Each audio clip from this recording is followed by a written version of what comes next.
नमस्कार, dB news में आपका स्वागत है। ब्रिटेन में इमिग्रेंट्स की बढ़ती संख्या को देखते हुए वहां की सरकार कई नए नियम और फैसले ला रही है, जिससे वहां पर बढ़ती अप्रवासियों की संख्या को रोका जा सके।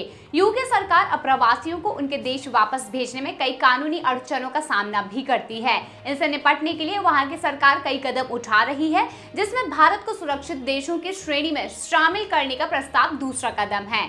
भारत को सुरक्षित देशों की श्रेणी में शामिल करने से भारत ब्रिटेन की अवैध यात्रा करने वाले भारतीयों की वापसी की प्रक्रिया तेज हो जाएगी और ब्रिटेन में शरण मांगने की उनकी संभावना खत्म हो जाएगी। बुधवार को हाउस ऑफ कॉमन्स में रखे गए मसौदा कानून में भारत और जॉर्जिया को सूची में जोड़े जाने वाले देशों के रूप में शामिल किया गया है।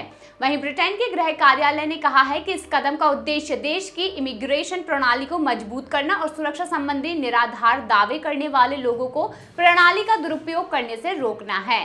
देश की गृह मंत्री सुएला ब्रेवरमैन ने कहा है कि मुझे सुरक्षित देशों से ब्रिटेन के खतरनाक और अवैध यात्रा करने वाले लोगों को रोकना चाहिए। उन्होंने कहा कि इस सूची का विस्तार करने से हमें उन लोगों को अधिक तेजी से हटाने में मदद मिलेगी जिनके पास यहां रहने का अधिकार नहीं है।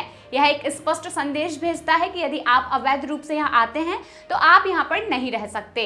हम अपने प्रवास अधिनियम के उपाय करने के लिए प्रतिबद्ध है, जो कि अवैध प्रवासन के खिलाफ लड़ाई में एक भूमिका निभाएगा। यह कदम इंग्लिश चैनल के जरिए जोखिम भरी यात्रा करने के बाद देश के तटों पर अवैध रूप से उतरने वाले प्रवासियों की नावों को रोकने की ब्रिटिश प्रधानमंत्री ऋषि सुनक के संकल्प को पूरा करने के उपायों के अनुरूप है।